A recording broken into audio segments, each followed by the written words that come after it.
ఎంతో రుచిగా ఉండేటువంటి ఎగ్ పులుసు రెసిపీని షేర్ చేస్తున్నానండి. ఎంత టేస్టీగా ఉంటుందో చెప్పలేను. దాని గురించి ముందుగా ఎగ్స్ బాయిల్ చేసుకుని పెట్టేసుకుంటాము. ఇంకా బాణలు పెట్టేసుకుని 2 టేబుల్ స్పూన్లు ఆయిల్ వేసుకుని దాంట్లో టీ స్పూన్ మెంతులు వేసుకుంటామండి. అది కొంచెం అట్లా ఫ్రై అవుతుండగా కోట్ చేసుకున్నటువంటి బాయిల్డ్ ఎగ్స్ ని దీంట్లో యాడ్ చేసేసుకుంటాము. దీనికి మనము సన్నని ఘాట్లు పెట్టుకుంటామండి. పులుసులో వేసినప్పుడు పులుపు అంతా కూడా ఈ ఎగ్స్ లోకి వెళ్తుంది అనమాట.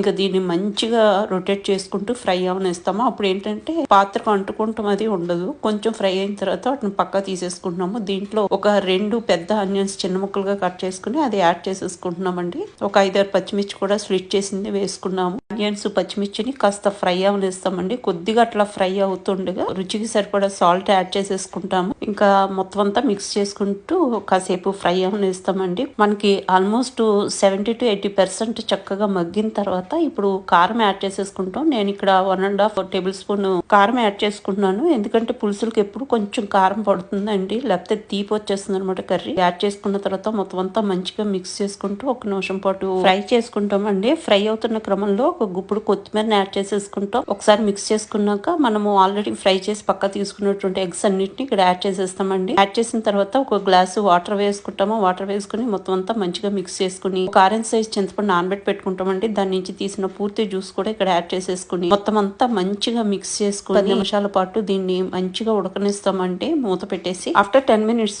డ్రై రోస్ట్ చేసుకుని పౌడర్ చేసుకున్న మెంతి పిండి ఒక 1/4 టీ స్పూన్, అదేవిధంగా నువ్వుల పిండి 1 స్పూన్ యాడ్ చేసుకుని మొత్తం అంతా మిక్స్ చేసుకుని ఒక 2 నిమిషాలు మరగనిచ్చి సర్వింగ్ డిష్ లోకి తీసేసుకుంటాం. అంతేనండి, అద్భుతమైనటువంటి ఎగ్ పులుసు రెడీ అయిపోతుంది సర్వ్ చేయడానికి.